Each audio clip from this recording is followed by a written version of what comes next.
Hi, welcome to Nina in the Kitchen, where today I'm going to make such an easy dessert. If you don't bake, you can make this. It's so simple. It's called an apple crisp. There are three sisters, as I call them, the pandowdy, the cobbler, and the crisp.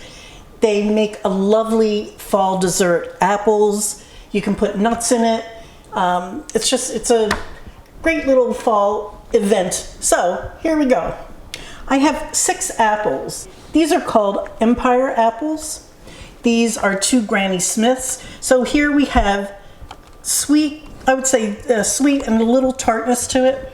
Granny Smith are tart as far as apples go. And I don't remember what these are, so I actually used AI to look them up. And they say that this is some sort of hybrid of an apple that is from Northern Europe. Doesn't matter, you can use Golden Delicious, you can use Fuji, you can use whatever apple you like, something crisp and sweet. That's all it should be. So that was the apples, and away they go. Then I have, this is 6 tablespoons, 45 grams of all-purpose flour. I have 1/4 cup, which is 50 grams each of brown sugar and 50 grams of white sugar. This is a trio of the spices going in. It's a 1/4 teaspoon each. One is salt, cinnamon, and ground nutmeg. 5 tablespoons or 50 grams of cold butter. I'm going to cut this into 1/2-inch pieces. And then we have 3/4 cup of nuts, and you can use almonds for this, walnut or pecan. I usually use pecans, and I thought I'd switch it up today and do walnuts. This is 112 grams. After we peel, core, and slice these apples, then all that you do, so simple, is put them in a bowl, toss, toss, toss with, this is another 50 grams of brown sugar, 1/2 teaspoon of grated zest, 1.5 tablespoons of the juice, fresh juice, and then 1/4 teaspoon of salt and 1/4 teaspoon of nutmeg. And that's all that goes into these apples. So it's a very simple dessert. Let me get started on these apples and I'll see you in just a moment. So for the core, you can cut one. I'm trying to cut around the core. 2, and of course this side you can see 3. And sometimes, depending on the size of the apple, I'll take these little pieces and do that or something. And in a dish like this or an apple pie, it doesn't really matter if you cut little squares, that's fine. But when I slice, I like to do about 1/8 of an inch, which is 3 millimeters. This side you can cut this way if you like. You can make it into squares just for something chunky. Depends on the texture that you want. And also the apples that you have. Some apples break down, others will keep their shape and the crispness through the whole bake. So now at this point, you have to kind of look at this and say, were my apples juicy? Were they mealy? Are they going to need help? You might want to use a little sprinkling of flour if you have very juicy apples. I do not. Someone came to a party one night and that we had, and as a hostess gift brought apple schnapps, and I used that whole bottle just with a little bit here, a little bit there, maybe a tablespoon for something this size. What a difference it makes. It was so delicious. So, and I don't have any anymore, but a little schnapps in there if you have that, or brandy or something if you like that. So now I'm going in with, this is the cinnamon and nutmeg, the sugar, this is the lemon zest. The oven just came up to temp. We're baking this at 375, so you want to preheat your oven.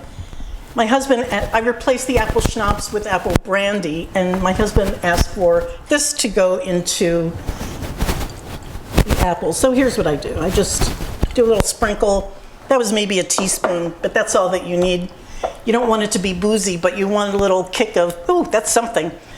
This cooks down a lot, so you want to really pack whatever it is that you're going to be serving this in. It's easy to double this recipe too. You can put it in a 9x13 pan if it's doubled, but you want to start out with a very full pan. If you don't have a square pan like I'm using an 8x8, go ahead and put this in a pie dish. Let me put this off to the side, bring all the streusel ingredients out. I'm going to bring my processor out, and we're going to make the streusel in the processor. My butter is in the refrigerator. You want that in your refrigerator or freezer because you want it going on cold and then into the oven. I just grabbed my butter and I'm putting all the dry ingredients in here. So everything just goes in. There's the sugars. I have the AP flour, the all-purpose flour, the trio of spice and seasoning. And I'm just going to give this a quick pulse as is.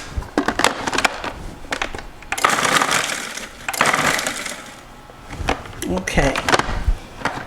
Now, I'm going to go in with this cold butter, cut into pieces.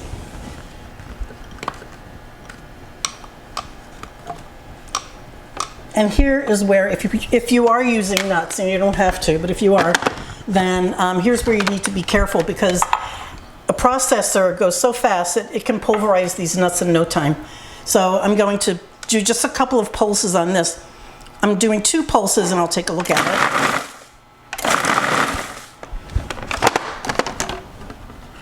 And you can see it's cut into shards. I think I'm going to stop there and then put these nuts in and give it all a whirl. You want the nuts chopped.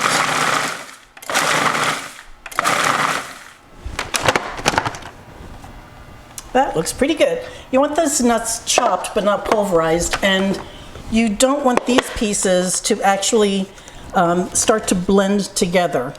Okay, you can see everything's still separate, but if I do this, it clumps together, and that's perfect, just like that. This just goes right on top of your apple mixture. Take it from someone who bakes all the time. You do not want this to bubble over and get to the bottom of your oven, so safety, put this down. I use that for just about everything I bake now. I put it on a sheet pan. My very clean hands, I'm just going to put this all around. This is the streusel. Streusels are so good. I dotted this with butter, and you really don't need to on this recipe. It's just, anytime I do a fruit, I just think there's nothing wrong with just a little more butter. I want to make sure it gets into all the corners. This goes into the oven for 40 minutes at 375. At 40 minutes, I'm going to turn the pan around, close the door, bump up the heat to 400, just for another 5 minutes, just to make it toasty on top.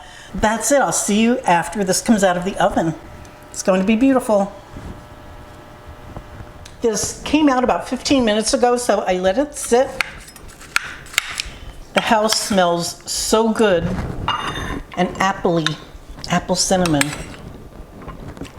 It's still hot, but well, that's good. I love the nuts in it. So it's softly spiced with the cinnamon and sugar that comes through, and the butter, and the streusel is just perfect, and the little crunch from the nuts, I like that too. The nuts are toasty. This is a great dessert, and it goes together in no time. So I put it in at 375, let it go for 40 minutes, open the oven door, turn the pan around, and this was very blonde. So you do need that bump up in heat to 400 for 5 minutes. As soon as you close the door, you start counting 5 minutes down, and this is how it looked. Now, the only thing that I would do different, you see how wet this is? My apples were rather dry, and I really didn't expect that I was going to get this. If I had apples that were crispier and juicier, I would have put all of my ingredients together for the apples and sprinkle just maybe a tablespoon, that's all, of flour, or you can use cornstarch in with the apple mix. Toss, toss, toss. put it in your pan, and that would solve this. It would be more like an apple pie. So you live, you learn. It's still delicious, we'll eat it. It would be great with some vanilla ice cream, which I just happen to have, and or whipped topping. Okay, see you next time. Bye guys.